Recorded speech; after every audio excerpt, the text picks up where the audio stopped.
आज जो हमने चीज़ पढ़नी है उसका नाम है Michelson's interferometer introduction and construction. यानी कि ये जो एक सेटअप है माइकलसन इंटरफेरोमीटर का, ये क्या होता है, यानी इसकी इंट्रोडक्शन और ये अंदर से इसकी कंस्ट्रक्शन क्या होती है, उसके बारे में आज हम देखेंगे। माइकलसन इंटरफेरोमीटर एक ऐसी डिवाइस है जिसको हम मुख्तलिफ चीज़ों के लिए इस्तेमाल करते हैं, जैसे कि अगर रोशनी यानी लाइट की जो वेव लेंथ है वो कितनी है, इसके साथ साथ किसी भी एक मीडियम का रिफ्रैक्टिव इंडेक्स क्या है, जबकि इसी इंस्ट्रूमेंट को आप कह लें इस्तेमाल किया गया था कि आया यूनिवर्स में ईथर मौजूद है या नहीं, यानी कि to detect the existence of the ether. क्या है ईथर, क्या मतलब है, इसको डिटेल से देखते हैं। पहले ये पहली दो बातों को ज़रा डिटेल से देखते हैं। हमें पता है लाइट के बारे में, जो कि एक रोशनी होती है, इसकी लाइट की मुख्तलिफ नेचर हैं, यानी दो नेचर हैं, एक है वेव नेचर, दूसरी है पार्टिकल। फिलहाल हम वेव नेचर के ऊपर बात करते हैं, यानी कि जो लाइट है वो वेव की फॉर्म में, जैसे कि ये आपके पास क्या है, एक वेव है। इसको विजिबल करने के लिए एक मैंने कलर डिफरेंट कर दिया है इसका। ये आपके पास एक वेव है जिसकी अगर मैं यहाँ से लेकर यहाँ तक फासले की बात करूँ तो इसको हम क्या कहते हैं, वेव लेंथ।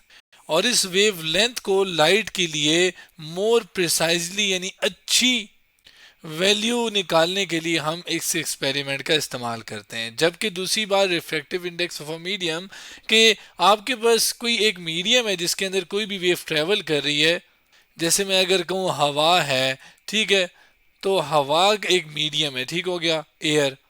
तो उसका रिफ्रैक्टिव इंडेक्स क्या है या उस रिफ्रैक्टिव इंडेक्स के अंदर क्या तब्दीली आती है, तो हम उसको भी माइकलसन इंटरफेरोमीटर से मैयर करते हैं। जबकि लास्ट में जो चीज़ बताई मैंने, या चलें लास्ट से पहले ये रिफ्रैक्टिव इंडेक्स की जो बात कर रहा हूँ जिसको हम एन से डिनोट करते हैं, ये किसी भी मीडियम का मतलब कि उस मीडियम के अंदर कोई वेव या कोई लाइट, इसकी जो स्पीड है वो किस लिहाज से तब्दील होती है, स्पीड ऑफ लाइट के लिहाज से अगर हम उसकी चेंजिंग देखें तो हम उसे रिफ्रैक्टिव इंडेक्स कहते हैं। जिसको अगर मैं अल्फाज में लिखूं कि रिफ्रैक्टिव इंडेक्स का क्या मतलब है, कि कितनी एक लाइट स्लो हो जाती है उस मीडियम के अंदर, जिस मीडियम में हम रिफ्रैक्टिव इंडेक्स या जिसका हम रिफ्रैक्टिव इंडेक्स कैलकुलेट करना चाह रहे हैं। फ़र्ज़ करिए हवा है, एयर है, और इसके अंदर रोशनी आती है किसी दूसरे मीडियम से, तो उस रोशनी की स्पीड या रफ्तार आप कह लें स्लो हो जाएगी। तो वो कितनी स्लो होगी ये रिफ्रैक्टिव इंडेक्स बताता है। तो उसको नापने के लिए भी माइकलसन इंटरफेरोमीटर का इस्तेमाल करते हैं, या उसके अंदर कितनी तब्दीली आई है एक मीडियम के लिए, वो भी हम इसी डिवाइस से मालूम करते हैं। लास्ट में अगर हम बात करें, जो इंट्रोडक्शन में अगर हम लास्ट में जो बात थी कि डिवाइस किस चीज़ के लिए मैयर होती, to detect the existence of ether, मतलब इस चीज़ के लिए मैयर कर सकते हैं हम माइकलसन इंफेरोमीटर का। ये ईथर क्या है, बेसिकली एक हाइपोथेटिकल मीडियम पहले समझा जाता था। यानी कि पहले ये समझा जाता था कि जो रोशनी सन से यानी सूरज से हमारे ज़मीन तक आती है, तो ये जो रोशनी है ये एक बीच में एक मीडियम है, जिस मीडियम को एक हाइपोथेटिकल मीडियम करार दिया गया था कि ये एक ईथर है। और ये मीडियम जो लाइट है वो बेसिकली इस ईथर वाली मीडियम से होकर आती है, जैसे कि आवाज़ हवा से या किसी मीडियम के थ्रू जाती है। क्योंकि पहले तो नहीं पता था कि लाइट जो है वो बगैर मीडियम के भी ट्रेवल कर सकती है। तो इस वजह से पहले ये समझा जाता था कि ईथर एक ऐसा मीडियम है, हाइपोथेटिकल मीडियम है, यानी हाइपोथेटिकल मतलब कि जो कि कंसिडर किया गया है just for the theory, just for the calculation, ये समझने के लिए, जिसके अंदर से लाइट ट्रेवल कर रही है। तो ये चीज़ देखने के लिए कि आया ईथर एग्जिस्ट करता है या नहीं, तो एक एक्सपेरिमेंट किया गया जो कि बेसिकली माइकलसन इंफेरोमीटर का इस्तेमाल करता है, जिस एक्सपेरिमेंट को माइकलसन मोरले एक्सपेरिमेंट भी कहते हैं, जो कि बेसिकली इस मीडियम को डिटेक्ट करने के लिए इस्तेमाल किया गया। और एंड पे ये पता चला कि नहीं भाई, ऐसा कोई मीडियम ईथर नहीं है। क्या है ये एक्सपेरिमेंट, उसकी मजीद डिटेल ज़ाहिर हमारा फिलहाल कंसर्न नहीं है, जस्ट एक इंट्रोडक्शन थी कि माइकलसन इंफॉर्मेटर किन किन चीज़ों के लिए इस्तेमाल होता है। अब हमने ये तो जान लिया कि ये कि माइकलसन इंफेरोमीटर है और इसका इस्तेमाल क्या है। अब इसकी इन अंदरूनी जो कंस्ट्रक्शन है जिसके ऊपर ये बेस करता है उसको जानेंगे, लेकिन उससे पहले हम ये भी देख लेते हैं साथ साथ कि ये किस वर्किंग प्रिंसिपल के ऊपर काम करता है, यानी किस फिनोमेना की बेसिस के ऊपर इसके अंदर चीज़ें या जो भी चीज़ें हो रही हैं या एक काम किस चीज़ के ऊपर करता है। तो बेसिकली ये इंटरफेरेंस ऑफ लाइट के ऊपर काम करता है या उसकी बेसिस के ऊपर काम करता है।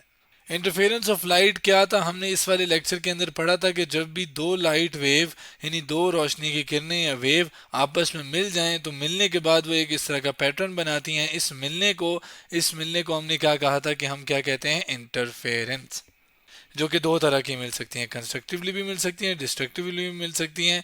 अगर वो मिल के एक मतलब एक ब्राइट पोर्शन दे दें जैसे कि ये वाला है या ये वाला है तो उसको हम कंस्ट्रक्टिव यानी, और अगर मिलकर वो काला यानी डार्क पोर्शन दे दें जैसे कि ये डार्क है ब्लैक ब्लैक, तो इसको फिर हम क्या कहते हैं, डिस्ट्रक्टिव इंटरफेरेंस होगी। इसको मजीद बाद में डिस्कस करेंगे, फिलहाल हम लोग वर्किंग प्रिंसिपल जो है वो है क्या, वो हमने देख लिया जो कि इंटरफेरेंस है।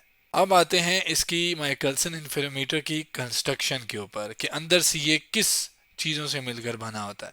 शुरू में जो हमने एक टॉपिक लेक्चर के अंदर टॉपिक तस्वीर जो थी उसके अंदर टॉपिक या टाइटल के अंदर जो एक तस्वीर थी, बेसिकली ये असल में उसकी कंस्ट्रक्शन की तस्वीर थी, जिसके अंदर बारी बारी में अगर मैं चीज़ों को बताऊं कि कौन सी चीज़ क्या कहलाती है, तो सबसे पहली चीज़ लाइट सोर्स। ये वो लाइट है यानी वो रोशनी पैदा करने की एक, आप कह लें कि जो सोर्स होती है ना उसकी बात हो रही है, जिसने रोशनी लाइट देनी है।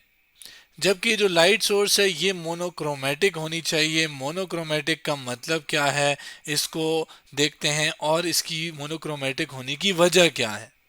इसकी वजह भी इंटरफेरेंस ऑफ लाइट के अंदर देखी थी हमने कि असल में जब भी जो इंटरफेरेंस होती है वो तभी पॉसिबल है जब उसकी ये मुख्तलिफ कंडीशन सेटिस्फाई हों, जिसमें से एक कंडीशन ये थी कि मोनोक्रोमेटिक लाइट सोर्स होनी चाहिए, यानी कि ऐसी लाइट जो कि बेसिकली सिंगल वेवलेंथ से बनी हो, यानी कि वो एक ही वेवलेंथ से आ रही हो। ऐसा ना हो कि फ़र्ज़ करें कि शुरू में जो लाइट है वो यूं करके तो आ रही है लेकिन उसके बाद जब बाद में आ रही है तो फिर उसकी वेवलेंथ छोटी हो जाए। ऐसा नहीं, एक ही वेवलेंथ की होनी चाहिए। इसके साथ साथ जाहिर है दो वेव ने आपस में मिलकर इंटरफेरेंस करना है ना, तो आपके पास जाहिर है इसकी जो वेवलेंथ है और इसकी जो वेवलेंथ है ये दोनों बराबर होनी चाहिए। असल में इसका मतलब ये है कि भाई दोनों जो हैं वो आपके पास एक ही वेवलेंथ की हो तभी इंटरफेरेंस हो सकती है। इसके अंदर दो मिरर, आगे चलते हैं, इसके अंदर दो मिरर की बात करते हैं। एक ये मिरर है, एक ये मिरर है, जिसको मैं इसको मिरर M1 कह देता हूँ। यहाँ पे मैं लिख देता हूँ कि ये क्या है, मिरर M1। जबकि ये आपके पास दूसरा मिरर है और इसको मैं M2 लिख रहा हूँ। दोनों में फर्क क्या है कि ये वाला जो मिरर है M2 जो है ये क्या है, ये अपनी जगह पर फिक्स होता है, ये मूव हम नहीं कर सकते, आगे या पीछे मूव नहीं कर सकते। जबकि ये जो M1 है ये मूव हो सकता है, जिसको हम मूवेबल मिरर भी कहेंगे, यानी इसको मैं ऊपर या नीचे लेकर जा सकता हूँ, और इसके ऊपर या नीचे लेकर जाने से हमारे पास जो पैटर्न बनेगा वो भी हम देखेंगे, उस पर इफेक्ट आएगा, तो वो हम ज़ाहिर है वर्किंग जब हम इसकी देखेंगे उसके में हम डिस्कस करेंगे। अब यहाँ पे एक चीज़ और भी है कि जो मिरर की मैं बात कर रहा हूँ ये प्लेन मिरर की बात कर रहा हूँ। ये दोनों क्या है, प्लेन मिरर है। प्लेन मतलब जो बिल्कुल सीधे होते हैं यूं करके, ठीक है। तो ये प्लेन मिरर हैं। ऐसा ना हो कि आप ये समझें कि ये कर्व भी हो सकते हैं जो कि कनकेव या कन्वेक्स भी होते हैं। तो फिलहाल हम उनकी बात नहीं, एक प्लेन मिरर की बात करें। आगे अगर हम बात करें तो यहाँ पर एक दो स्लैब टाइप या प्लेट टाइप आपको चीज़ नज़र आ रही है। इसको असल में दोनों ये बेसिकली क्या है, ये गिलास प्लेट्स हैं, यानी ये भी एक गिलास प्लेट है, ये भी एक गिलास प्लेट है। इसको हम ए कहते हैं, ए कहेंगे, जबकि इसको जस्ट फॉर डिफ्रेंसिएशन या डिफरेंट करने के लिए, लेबलिंग करने के लिए इसको ए और इसको बी। जबकि ये है ग्लास प्लेट ही, लेकिन इसके एक स्पेशल नाम है और वो नाम क्या है, कंपनसेटिंग गिलास। हम बाद में देखेंगे कि इसको हम कंपनसेटिंग गिलास क्यों कहते हैं, इसकी क्या खास वजह है। जबकि जो ए प्लेट है इसकी ख़ास बात ये होती है कि इसकी ये वाली जो साइड है जिसके ऊपर ये डॉट डॉट आपको नज़र आ रहे हैं, ये बेसिकली सेमी सिल्वर पॉलिश किया गया होता है। सेमी सिल्वर पॉलिश का मतलब क्या है कि ये कुछ हिस्सा लाइट का रिफ्लेक्ट भी करेगा, यानी रिफ्लेक्ट का मतलब ये होता है कि फ़र्ज़ करें ये आपके पास एक गिलास है ना, इसके ऊपर मैंने सिल्वर पॉलिश कर दी है, सेमी सिल्वर पॉलिश। तो ये अगर इसके ऊपर एक लाइट आती है ना, तो ये कुछ इसका लाइट का हिस्सा रिफ्लेक्ट कर देगा, वापस भेज देगा, बाउंस बैक कर देगा, इसको रिफ्लेक्ट करना कहते हैं। जबकि जो कुछ हिस्सा है इसका वो ये आगे भेज देगा, यानी रिफ्लेक्ट कर देगा, ट्रांसमिट कर देगा, पास होने देगा। तो इस तरह के उसको हम क्या कहते हैं, सेमी सिल्वर पॉलिश। तो ये वाला हिस्सा सेमी सिल्वर पॉलिश्ड होता है। क्या फ़ायदा होगा आगे हम देखेंगे वर्किंग के अंदर। जबकि लास्ट में ये है कि यहाँ पर आपके पास एक टेलीस्कोप होता है। टेलीस्कोप बेसिकली आप क्या कह लें कि ये इस्तेमाल होता है किस चीज़ के लिए, जो पैटर्न यहाँ पर मिलता है उसको ऑब्जर्व करने के लिए, यानी टू ऑब्जर्व द पैटर्न। अब वो पैटर्न कैसे मिलेगा, जस्ट मैं एक क्लू दे दूँ आपको, फिर वर्किंग में फुली डिटेल देखेंगे। यहाँ से लाइट सोर्स से लाइट आती है, लाइट आने के बाद इस गिलास स्लैब जो कि ट्रांसपेरेंट है, इसका ये वाला हिस्सा, ये वाला रिफ्लेक्टिंग है, तो लाइट यहाँ पर जाएगी, कुछ हिस्सा रिफ्लेक्ट हो जाएगा, कुछ आगे चला जाएगा। जो रिफ्लेक्ट होगा वो यूं से यहाँ से जाके, सॉरी जो रिफ्लेक्ट होगा बिल्कुल जो कि वापस आएगा वो वहाँ पे जाके इस मिरर से टकराएगा, फिर टकराने के बाद वापस यूं करके इधर आ जाएगा।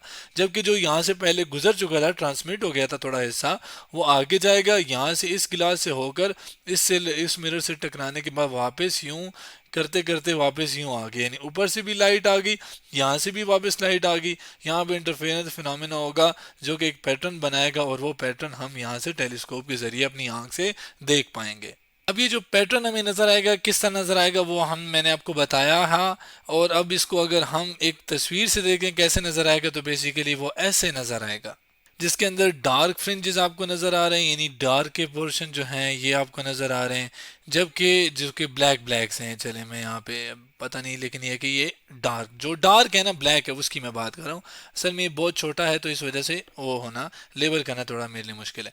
जबकि जो आपको रेड रेड पोर्शन नजर आ रहे हैं, बेसिकली आप कह लें ये आपके पास क्या है, ब्राइट पोर्शंस हैं, जो कि यहाँ पे मैं लेबल कर रहा हूँ। कैसे बनते हैं डार्क और ब्राइट, ये जाहिर है हम नेक्स्ट जो कि वर्किंग वाली वीडियो होगी उसके अंदर हम इसकी डिटेल देखेंगे, और इसके साथ साथ ये कंपनसेटिंग प्लेट का क्या इस्तेमाल होता है और इसकी वजह क्या होती है इसको इंट्रोड्यूस करने की, इसको यहाँ पे रखने की, तो वो हम सारे देखेंगे। इसके अंदर एक दो इंपॉर्टेंट चीज़ें, यहाँ पर जो इसकी प्लेट की थिकनेस है, जो कि मैं कहूँ कि ये वाला जो चीज़ होती है ये बराबर होती है इसके, यानी दोनों की जो थिकनेस है वो है बराबर।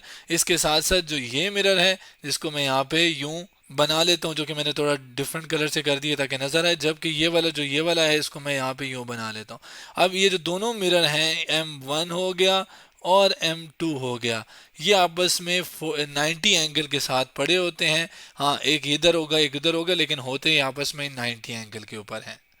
तो ये दो इंपॉर्टेंट बातें जो मेरे से रह गई थी, जो कि मैंने यहाँ पे आपको बता दी। तो आज हमने क्या किया कि आज हमने इन माइकलसन इंटरफेरोमीटर के बारे में पढ़ा, वो होता क्या है, कहाँ कहाँ इस्तेमाल होता है, और इसकी कंस्ट्रक्शन क्या है, अंदरूनी जो इसकी कंस्ट्रक्शन है वो कैसी है, क्या है, तो वो भी हमने डिटेल से देखी। तो आज हमने Michelson interferometer introduction and construction के बारे में बात की।